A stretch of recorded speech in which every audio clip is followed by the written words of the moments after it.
Hey, what's going on, everybody? Manny back at it again. Welcome to DFS Zone, man. I got two tight ends that I want to talk to you guys about. Let's talk about it right after the intro.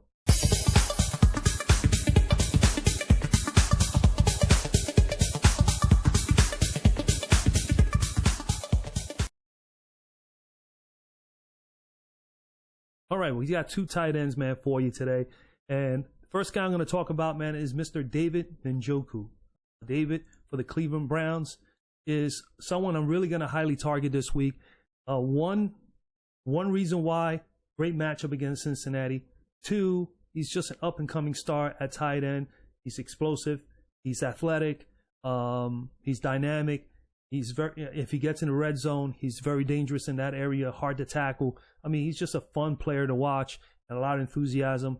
And I think going into the second year with Deshaun Watson, back there in control, he's going to see that he definitely has himself a good tight end here that he can actually go to, and especially in the red zone. So I expect him to get more targets this year, more receptions, more opportunities in the red zone, and it begins with this week with against the Cincinnati Bengals. So, I mean, last year, well targeted. He was only targeted 8 times in the red zone last year. He got 4 receptions. He did get 31 yards and 2 touchdowns. But again, I think this year he's going to get targeted a lot more. He also got 80 targets throughout the season, and he also missed a couple of games. So this is not even a full season. He had 80 targets for 58 receptions, 628 yards, and 4 touchdowns. So again, if he stays healthy, good full season, builds that good, chemistry with Deshaun Watson, it's going to be a little scary to watch this guy, especially when he has the best matchups. I think this week is a fairly good matchup with him and the Cincinnati Bengals, where he can definitely be able to put up some serious numbers. He played the final game against Cincinnati last year. Obviously, they're in the same division. They play twice a year. He got to play game 2, didn't play game 1 because of injury. But in that last game, 9 targets, 7 receptions, 59 yards, 1 touchdown. And it's right here on the screen here. As you can see, on December 11th, he put up a 15 fantasy points. Cincinnati was probably in the lower half, was one of the better defending team against tight ends. As far as numbers wise, 9.5 fantasy points per game last year as a defense, again, defending against tight ends. But they did have their problems, obviously, with David, with him putting up a 15 spot. They also had some problems with Pat from the Pittsburgh Steelers. He put up an 11 spot. Tyler Conklin of my beloved New York Jets, he put up a 12 spot on him. And then, of course, Mark Andrews was one of the more elite tight ends in the league and gets a lot of targets. He got targeted hefty in 2 games against these guys. He put up an 18 spot in game 1 and an 11 spot fantasy points against Cincinnati in game 2. So I love everything about what David brings to the table. I think he's in a great matchup. I think this week he's going to be able to get in the end zone and get some stuff done. So I really like David here as one of the top tight ends. Other than David at that spot, I'm loving Tyler Higbee here as well. Tyler Higbee, 2 things going for him this week for sure. 1, no Cooper Kupp. So without Cooper, who Matthew Stafford is going to rely on, Cam Akers and Tyler Higbee are going to be his 2 top dogs. I expect Higbee to be able to, and Higbee is another guy, like Njoku, athletic, explosive, strong, hard to bring down on one single tackle. He's a good athletic tight end and very enthusiastic as well. I see him having a very productive game here. This is a perfect situation for him. The second reason why this is a good spot for him is he's playing against Seattle. Seattle was the worst defending team against tight ends last year as far as yardage and as far as fantasy points. They gave up 13.8 fantasy points per game to opposing tight ends, nearly a 14 spot a game. And this man averaged about 7.5. He's going to get opportunities in his game, and that more so is the reason because there is no Cooper Kupp. Now, granted, the Rams have Van Jefferson. They have, they have a number of guys they can go to. I really do believe that the top dogs that they got, that Matthew Stafford is going to rely on and look to be able to create things with is Mr. Higbee as well as Mr. Akers. So those are 2 guys you can definitely put in your player pool and be on the lookout. The only drawback about this is that we hope that the Rams with Higbee can stay fairly close. If they can do that, it's going to be pretty darn good.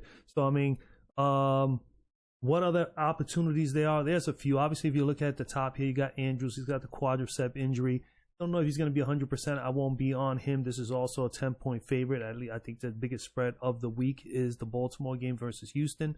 Hawkinson is definitely always in play. He seems to be a top-notch target type of eater. He gets a lot of opportunities, he is with Tampa, against Tampa, is in a good spot here as well. 7,200 is pretty hefty. I'm trying to get him some quality receivers into my lineups, but if I could squeeze him in one lineup where I can maybe get a couple of those lower value receivers, I wouldn't mind considering him. George Kittle, Pittsburgh, tough. He has a groin questionable. If he's not 100%, and he's always banged up and hurt. So I'm not on Kittle this week. Kyle Pitts, you can go on Kyle Pitts if you want to. He's been on my bad side since last year. A couple of times I took him, didn't pan out. He was also on my fantasy team early, also during the season. I had to cut him off and cut him loose. I'm not high on Kyle Pitts. Evan Ingram, definitely someone you can't consider at 5,800. He's right there under 6,000 going against Indianapolis. I wouldn't mind a little bit of him. Pat here for Pittsburgh, could be someone you consider. I don't think he's better than Njoku. I think Njoku's in a better spot. Everett is someone you can consider in this high octane, fist fight that's going to be here between Miami and the Los Angeles Chargers. I think he's someone you can definitely consider. Obviously, you already know how I feel about Higbee. Greg Dulcich, I don't know if I'm saying his name correctly, for Denver. Could be someone against the Raiders.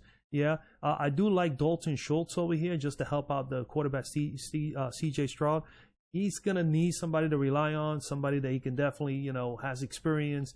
Dalton is definitely someone there that if he gets into those troubles in the pocket, just dump it off to Dalton, and Dalton will get some stuff done. So I think I could see that happening with Dalton there. Other than that, that's it. And the bottom here, Gesicki. Gesicki has got to be someone you got to consider. He's playing for New England now. We know what he can do, what he did in Miami. He has some great games and some great good season, I think 2 years ago.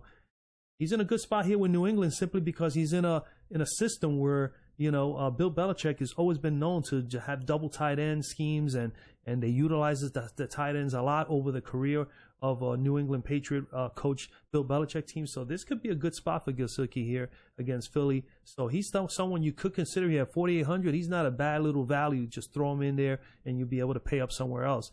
Other than that, that's basically it. These are the guys I'm looking at.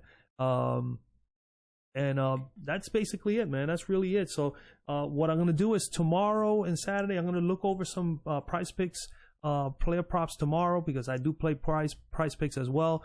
And maybe by Saturday, I'll post up a video, give you a little bit of some of the Prize Pick guys that I'm looking at all types of positions, and give you guys 3 or 4 there that maybe you can choose that I'm going to be on, and we'll take it from there, man. So I hope you guys man. Drop a like on the video, comment down below, let me know, give me your take on what you think about the tight ends, who you like this week and who you don't.